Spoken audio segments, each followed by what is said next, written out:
एक अत्यंत दुखद और हृदय विदारक विमान दुर्घटना ने पूरे देश को स्तब्ध कर दिया है। गुजरात के अहमदाबाद में एयर इंडिया का एक बोइंग ड्रीमलाइनर विमान क्रैश हो गया, जिससे एक भीषण त्रासदी हुई। इस दर्दनाक घटना में अनेक लोगों की जान चली गई, जिसके बाद देश भर में शोक की लहर फैल गई। इस दुखद घड़ी में विभिन्न स्थानों से पीड़ितों के लिए संवेदनाएं और प्रार्थनाएं भेजी जा रही हैं, जिनमें से एक पवित्र संगम नगरी प्रयागराज से आई श्रद्धांजलि भी शामिल है। ये दुर्भाग्यपूर्ण घटना अहमदाबाद में हुई, जहां एयर इंडिया की उड़ान संख्या AI 171, जो अहमदाबाद से लंदन के लिए रवाना हुई थी, दुर्घटनाग्रस्त हो गई। बोइंग 787 ड्रीमलाइनर जैसा आधुनिक विमान होने के बावजूद अज्ञात कारणों से हुए इस हादसे की भयावहता का अंदाजा इसी बात से लगाया जा सकता है कि विमान में सवार सभी लगभग 242 यात्री और चालक दल के सदस्य इस क्रैश में मारे गए। ये खबर सुनते ही देश भर में गहरे दुख और शोक की भावनाएं उमड़ पड़ी। गुजरात के अहमदाबाद में एयर इंडिया के इस यात्री विमान के दुर्घटनाग्रस्त होने से हुई विशाल जनहानि का समाचार अत्यंत दुखद और मन को विचलित कर देने वाला है। इस राष्ट्रीय त्रासदी के बाद जब हर कोई प्रभावित परिवारों के प्रति संवेदना व्यक्त कर रहा था, संगम नगरी प्रयागराज भी इस दुख में शामिल हुई।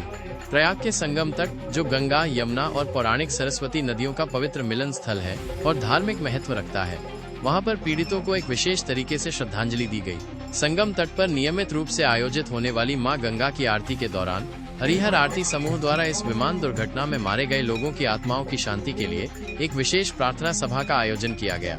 सायंकालीन आरती के भव्य और आध्यात्मिक माहौल में जब सैकड़ों दीपों की रोशनी से तट जगमगा रहा था और गंगा की लहरें कलकल ध्वनि कर रही थी, पुजारियों और भक्तों ने सामूहिक रूप से ईश्वर से प्रार्थना की।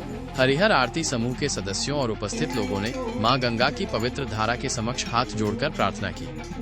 उन्होंने ईश्वर से कामना की कि एयर इंडिया विमान दुर्घटना में जान गंवाने वाले सभी लगभग 242 लोगों की दिवंगत आत्माओं को शांति प्राप्त हो और उन्हें सद्गति मिले।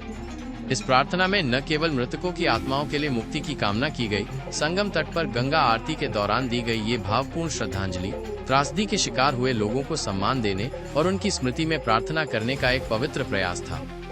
ये संदेश देता है कि दुख की इस घड़ी में पूरा राष्ट्र एकजुट है और प्रभावित लोगों के साथ अपनी संवेदनाएं साझा कर रहा है।